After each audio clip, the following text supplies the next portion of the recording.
E governance में बेहतर कार्य के लिए मिनिस्ट्री ऑफ ट्राइबल्स अफेयर्स को स्कॉच चैलेंज अवार्ड मिला है, जिसे आज केंद्रीय मंत्री अर्जुन मुंडा ने ऑनलाइन ग्रहण किया। जमशेदपुर के टेल्को घोड़ाबांधा अपने आवास पर ऑनलाइन कार्यक्रम में शिरकत करते हुए अर्जुन मुंडा ने अपने जनजातीय मंत्रालय की ओर से जनजातीय हित में हो रहे कार्यों और योजनाओं की जानकारी दी। ऑनलाइन अवार्ड कार्यक्रम के बाद उन्होंने प्रेस वार्ता करते हुए बताया कि जनजातीय योजनाओं के पूर्णतया डिजिटलाइजेशन हो जाने को लेकर स्कॉच ग्रुप ने मंत्रालय को ये अवार्ड दिया है। उन्होंने कहा कि जनजातीय मंत्रालय के सेंटर ऑफ एक्सीलेंस के माध्यम से स्वास्थ्य विभाग के साथ मिलकर काफ़ी काम जनजातीय समुदाय के लिए हो रहा है। उन्होंने बताया कि मंत्रालय के पोर्टल पर 64 लाख जनजातीय बच्चों की जानकारी उपलब्ध है। कि एक स्वतंत्र एजेंसी के रूप में स्कॉच अवार्ड एजेंसी है, जो देश भर के विभिन्न राज्यों, विभिन्न डिस्ट्रिक्ट और गवर्नमेंट ऑफ इंडिया के हर प्रोग्राम को रिसर्च बेस्ड अचीवमेंट को और प्रोग्राम को एनालाइज करता है।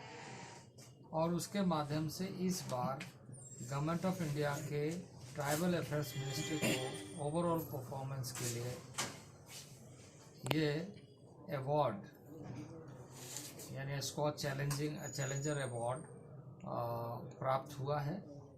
और आज उसके बारे में चर्चा हुई और उसमें मैंने पार्टिसिपेट करते हुए उस अवार्ड को ग्रहण किया।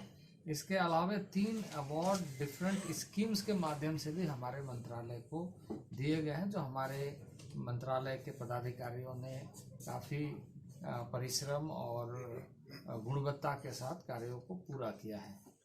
तो ओवरऑल जो हमें मिला है वो इसलिए कि हमारा टोटल मिनिस्ट्री अब डिजिटल प्लेटफॉर्म में आ गया है। हमारे सारे कामकाज डिजिटल तरीके से हो रहे हैं और हम फील्ड विजिट पर अब ज़्यादा पोस्ट कोविड फील्ड विजिट पर यानी आउटकम बेस्ड प्रोग्राम को हम सही तरीके से एनालिसिस करने के लिए और मैकेनिज्म भी डेवलप करेंगे। पदाधिकारी भी उन क्षेत्रों में रहेंगे, क्योंकि अब कोई भी पदाधिकारी कहीं से भी दिल्ली ऑफिस के काम को कर सकता है। तो हमारा फील्ड में ज़्यादा काम बढ़ेगा और उससे हमें ये पता चलेगा कि सतही तौर पर हम सही तरीके से कार्यक्रमों को और बेहतर ढंग से कर पा रहे हैं या नहीं। इसके अलावा जो प्रॉब्लम है उसको आइडेंटिफाई करने का भी मौका मिलेगा, समझने का भी मौका मिलेगा और उसको आगे कैसे बढ़ाएं इसके लिए कार्य योजना बनाने का भी मौका मिलेगा।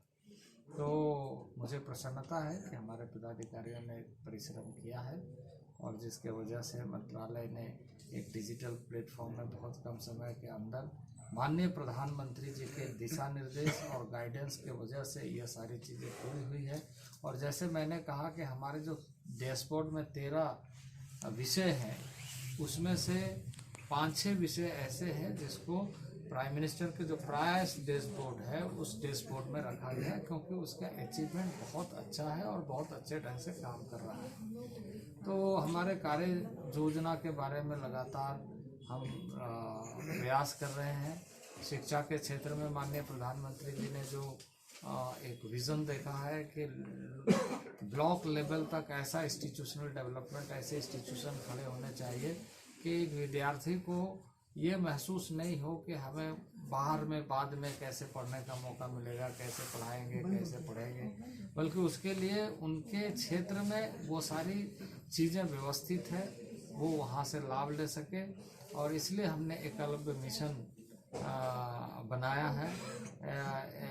जिस तरीके से नवोदय विद्यालय संगठन है, उसी तरीके से एकलव्य विद्यालय संगठन राज्यों के साथ मिल करके लगातार कोऑर्डिनेटेड वे में क्वालिटी एजुकेशन कैसे लोगों को मिले, ये सुनिश्चित करने का काम हम लोगों ने प्रारंभ किया। तो इस तरह के कई योजनाएं हैं जिसको ट्रांसपेरेंट वे में कैसे लोगों तक पहुंचाई जाए और जो भी चीज़ें हो रही है उसकी जानकारी जनता तक सीधे तौर से कैसे उपलब्ध हो, हम डिजिटल प्लेटफॉर्म के माध्यम से सब तक पहुंचाने का प्रयत्न कर रहे हैं।